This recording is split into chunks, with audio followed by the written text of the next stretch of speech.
उसमें क्या हुआ, उत्तीर्ण हुआ। उसने बुराई के बदले में बुराई नहीं करी। परमेश्वर का धन्यवाद। और हम देखते हैं उसने कभी भी अपने सेवकाई के दिनों में ये नहीं सोचा मन के अंदर कि मैं इसके लिए ऐसा कर रहा हूं तो मुझे उसकी ओर से कुछ मिलेगा। नहीं, हम देखते हैं कि हमें प्रतिफल देने वाला और हमें आशीष में जीवन देने वाला हमारा परमेश्वर है। और हम जो कुछ भी लोगों के लिए करते हैं परमेश्वर के प्रेम में होकर हमें सिर्फ उसका धन्यवाद करना है।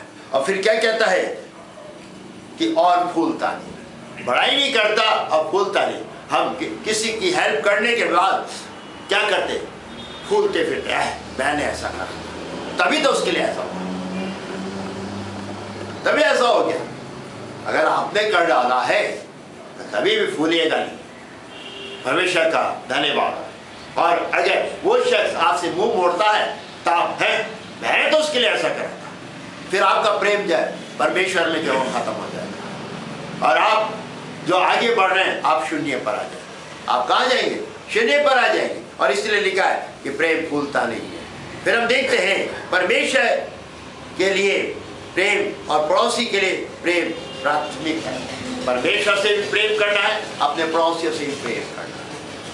पहला प्रेम परमेश्वर से करना है और पड़ोसियों से भी क्या करना, प्रेम करना है। कि जो कि हमको मिलता लूका की 10:27 पद के अंदर मिलता, तू प्रभु अपने परमेश्वर से अपने सारे मन और अपने सारे प्राण और अपनी सारी शक्ति और सारी बुद्धि के साथ प्रेम रख और अपने पड़ोसी से अपने समान प्रेम रख। परमेश्वर का हम शक्र करते हैं।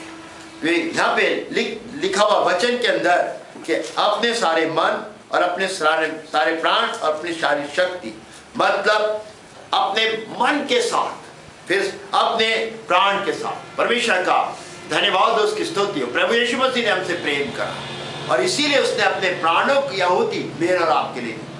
अगर वो हमसे प्रेम नहीं करता तो अब अपने प्राणों की आहुति नहीं देता। और हमें उसने सिखाया है कि हमें अपनी जान के साथ परमेश्वर से क्या करना, प्रेम करना है। अपने मन की गहराई के साथ परमेश्वर से प्रेम करना है। और जो भी हमारे अंदर है उसके द्वारा भी परमेश्वर से हमें क्या करना, प्रेम करना है और उसे धन्यवाद का बलिदान चढ़ाना है। क्योंकि दाऊद क्या कहता है, हे मेरे मन तू यहोवा को धन्य कह, हे मेरे मन तू यहोवा को धन्य कह और जो कुछ मुझ में है उसके पवित्र नाम को धन्य कह, उसके पवित्र नाम को धन्य कह। ये वही लोग कह सकते हैं जो कि परमेश्वर से पूर्ण रीति से प्रेम करते हैं। और प्रेम जो है आत्मा का फल है, आत्मा का फल है। और फिर हमें अपने पड़ोसी से भी क्या करना है, मोहब्बत करनी, प्रेम करना है। और हमारा प्रेम निस्वार्थ होना चाहिए। अगर हम व्यवस्था विवरण उसके 6 चैप्टर के अंदर जाना चाहते हैं, उसके 6ठे अध्याय के अंदर जाना चाहते हैं, और यहाँ पे हमें बहुत सारी भेद की बातें इस प्रेम के बारे में मिलता है। 6 बाब और उसके 5वें पद में हमें मिलता है कि व्यवस्था विवरण उसका 6 बाब उसके 5वें पद के अंदर हमको मिलता है, तू अपने परमेश्वर यहोवा से अपने सारे मन और सारे जीव और सारी शक्ति के साथ प्रेम रखना।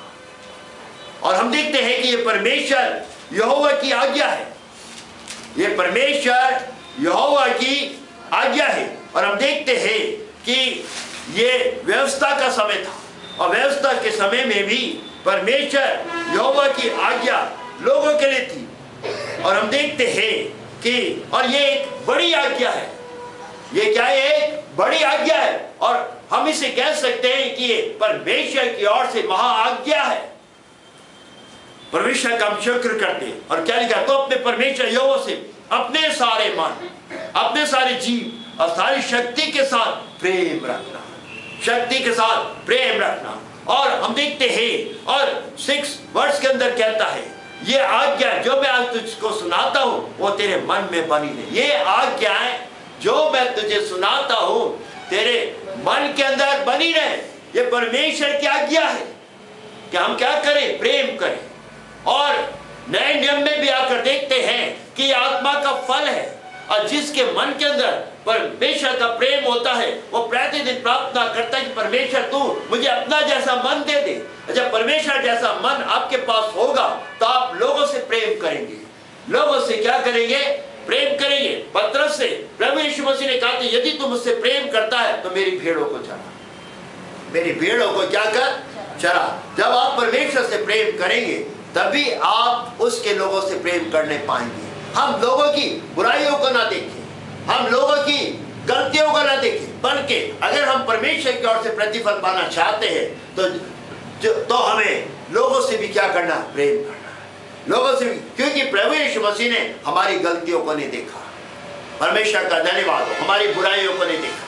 वो धर्मी हमारे मेरे और आपके लिए आधर्मी बना, और आधर्मी बनने के बाद उसने क्रॉस सलीब के ऊपर प्रायश्चित करा।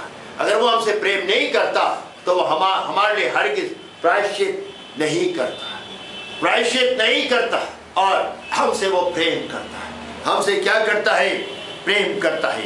और व्यवस्था विवरण के अंदर जब हम देख रहे ये आज्ञा है, उसकी ओर से क्या है, आज्ञा है, और इस आज्ञा को मुझे और आपको लेके आगे बढ़ना है, परमेश्वर का अभिषेक। और साथ में पद में क्या कहता, ध्यान दें, तो इन्हें अपने बाल बच्चों को समझाकर सिखाया कर देना। तो अपने बाल बच्चों को समझाकर सिखाया करना। और मेरे जो बाल बच्चे हैं, परमेश्वर का धन्यवाद हो, उसकी स्तुति हो, जो हमारे बच्चे हैं, ये माता पिता लोगों के लिए भी है कि वो अपने बच्चों को क्या करें, समझाएं और सिखाएं, दोनों समझाएं भी सिखाएं भी। उन्हें परमेश्वर से प्रेम करना सिखाना है, दूसरी बात उन्हें समझाना है और सिखाना है। ये सारी ड्यूटी किसकी है, अपने बच्चों के प्रति माँ बापों की है। आज बच्चे इधर उधर क्यों भटक रहे हैं, आज बच्चे बर्बाद क्यों हो रहे हैं, क्योंकि हमने बच्चों को परमेश्वर से प्रेम करना ना तो सिखाया है और ना ही समझाया है। हमें अपने बच्चों को समझाना है और क्या करना है, सिखाना है कि परमेश्वर से क्या करना है, प्रेम करना है, परमेश्वर से प्रेम करना है। और परमेश्वर से नहीं बल्कि जो उसकी भेड़ें हैं, जो उसके लोग हैं, उनसे भी हमें क्या करना है, प्रेम करना, उनसे भी हमें क्या करना, प्रेम करना। और घर में बैठे, मार्ग पर चलते लेटते बैठते इनकी चर्चा क्या करना। देखिए क्या कहता है, मार्ग में चलते फिरते बैठते उठते हमें क्या करनी, इसकी चर्चा करनी है, इसकी क्या करनी, चर्चा करनी। परमेश्वर के प्रेम के बारे में लोगों को बताना है, लोगों को क्या करना है, बताना है। और तभी उसने पतरस से भी कहा था, नए नियम के अंदर जब हम आते कि यदि तुम मुझसे प्रेम करता है तो जा मेरी भेड़ों को चरा, मेरी भेड़ों को क्या कर, चरा। और हमें ये लोगों के बीच में जाके, मध्य में जाकर उनको इसके बारे में क्या करना, बताना है, ताकि लोग परमेश्वर को जाने, परमेश्वर को समझे, परमेश्वर की पद्धति में आए और परमेश्वर से प्रेम करें। और वचन में लिखा है, प्रेम अर्थात मोहब्बत सारी बुराइयों पे पर्दा डालती है, सारी बुराइयों पे क्या करती है, पर्दा डालती है। और फिर कहता, और इन्हें अपने हाथ पर चिन्ह के रूप में बांधना। देखिए क्या कहता है, इन्हें अपने हाथ पर चिन्ह के रूप में बांधना, और ये तेरी आंखों के बीच टीके का काम दे, तेरी आंखों के बीच टीके का काम दे। और इन्हें अपने घर के चौखट की बाजू और अपने फाटकों पर लिखना, एक दूसरे के प्रति कर्तव्य। अब देखेंगे एक दूसरे के प्रति हमारा कर्तव्य क्या है। हालेलुया। बेस कहने का ये मतलब है कि हमारे चित्त से ये कभी ना उतरने पाए कि हम परमेश्वर से प्रेम ना करें। तभी हम देखते हैं व्यवस्था विवरण के अंदर ये, और व्यवस्था विवरण जो था, हम देखते हैं व्यवस्था में लॉज, ये परमेश्वर के कानून है, परमेश्वर के कानून है। परमेश्वर का धन्यवाद हो, उसकी स्तुति हो। और ये कानून उसने इस्राएलियों को भी सुनाए थे, और जो उसके लोग इस समय इस पृथ्वी पर के उद्धार कानून प्राप्त करके चल रहे, उनके लिए भी आज्ञा है, उनके लिए भी एक कानून है कि हम लोगों से क्या करें, प्रेम करें, प्रेम करें, प्रेम करें। और हम देखते हैं आगे बढ़ना चाहते हैं, एक दूसरे के प्रति हमारा कर्तव्य क्या है। रोमी की पत्री 13 अध्याय उसके 8वें पद के अंदर हम लोग जाना चाहते हैं। वहां पे इस प्रकार से लिखा हुआ है, आपस के प्रेम को छोड़ और किसी बात के में किसी के कर्जदार ना हो। आपस के प्रेम को छोड़ के किसी बात के कर्जदार ना, किसी भी बात के कर्जदार ना हो, क्योंकि जो दूसरे से प्रेम रखता है उसी ने व्यवस्था पूरी की है। Press God. हम देखते हैं पहले भी हमने देखा और अभी हम देख रहे, आपस के प्रेम को छोड़कर किसी बात के आपस में कर्जदार ना बनो, किसी बात